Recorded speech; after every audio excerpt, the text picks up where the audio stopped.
Ini kan sudah melanggar. Bagaimana orang yang memproses kami, menyidik kami, tiba-tiba ada di rumah Joko Widodo dan gampang diperintah-perintah.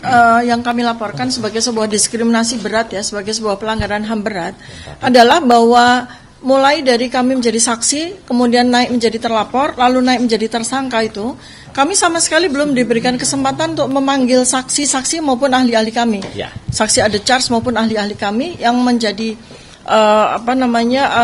justifikasi bahwa kami memang betul-betul peneliti yang merupakan ekspertis ya di dalam bidang yang kami gunakan untuk melakukan penelitian terhadap ijazah dan dokumen-dokumen dari Joko Widodo, termasuk perilaku beliau yang capture pada video-video, narasi-narasi, pidato-pidato maupun foto-foto mulai dari tahun 2014 sampai tahun 2025 yang menjadi bahan dari penelitian kami. Nah, kemudian berkas kami ya sebagai tersangka sudah dilimpahkan oleh Polda Metro Jaya itu di tanggal 13 Januari 2026. Padahal tidak ada satupun saksi-saksi kami maupun ahli-ahli kami yang sudah diperiksa oleh Polda Metro Jaya. Artinya berkas itu adalah semacam mangga karbitan yang mentah dilemparkan ke kejaksaan. Dan yang anehnya lagi, pada saat berkas kami sudah dilimpahkan dari Polda ke kejaksaan, di tanggal 15 Januari, Polda memberikan kepada kami surat pemanggilan saksi-saksi dan ahli-ahli kami. Artinya ini adalah sebuah pelanggaran HAM yang luar biasa. Nah, dan padahal kami mendapatkan data bahwa sepanjang 9 bulan sejak laporan polisi Joko Widodo dan para termul itu diproses oleh Polda Metro Jaya, sudah Polda Metro Jaya sini sudah mengatakan bahwa ada 22 ahli dan 127 saksi yang sudah diperiksa oleh Polda Metro Jaya, dan itu bukan dari pihak kami. Sementara kami tidak ada satupun saksi maupun tidak ada satupun ahli yang sudah diperiksa oleh mereka. Oleh karena itu maka ini sama sekali tidak fair, sama sekali tidak adil, dan tentu saja melanggar hak asasi manusia.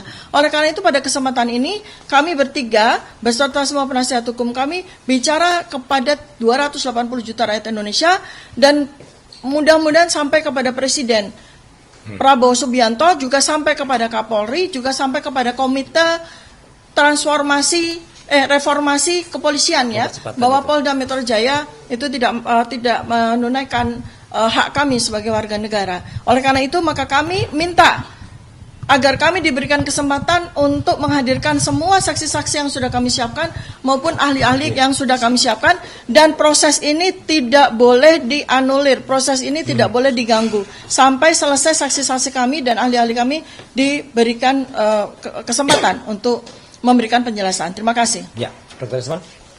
Penting. Ya. Terima kasih media.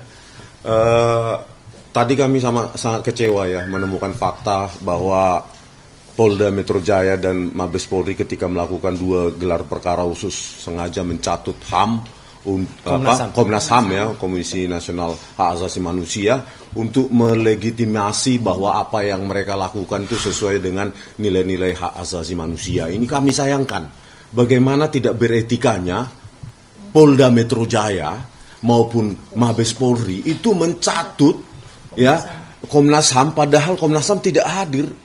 Dan itu kami dapatkan informasi ini langsung dari Ibu Anis Hidayah sebagai Ketua Komnas HAM, baru saja beberapa menit yang lalu di dalam ruangan ruang pengaduan tadi ya.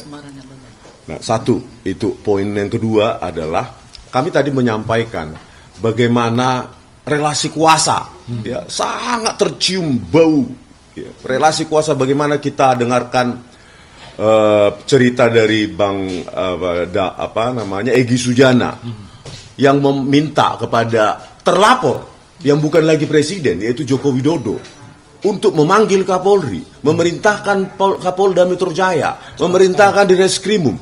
Langsung saat itu dipanggil Kompol Sari sebagai ajudannya, dan ternyata muncul di situ di Reskrimum Polda Metro Jaya salah satunya Kombes Iman Imanuddin dan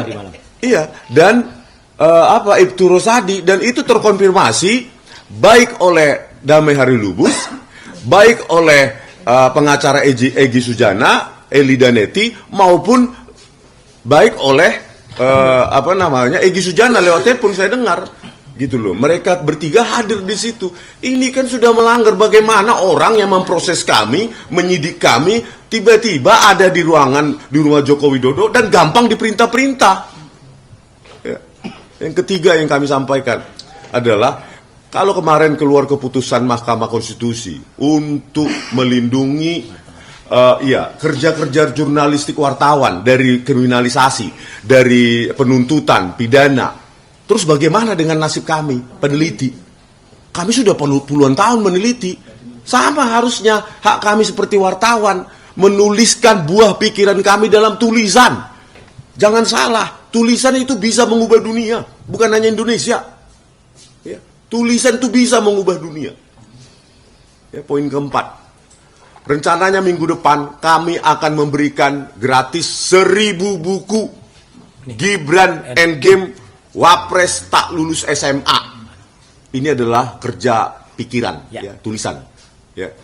Oleh karena itu kepada DPR dan DPD 1000 masing-masing dapat 1 tiap anggota DPR, DPD maupun staf ahlinya minggu depan. Kalau bukunya sudah kami siapkan 1000, tinggal menunggu korespondensi tim PH ya Bala RRT dengan pihak sekretariat DPR maupun DPD. Ya, oke, terima kasih teman-teman.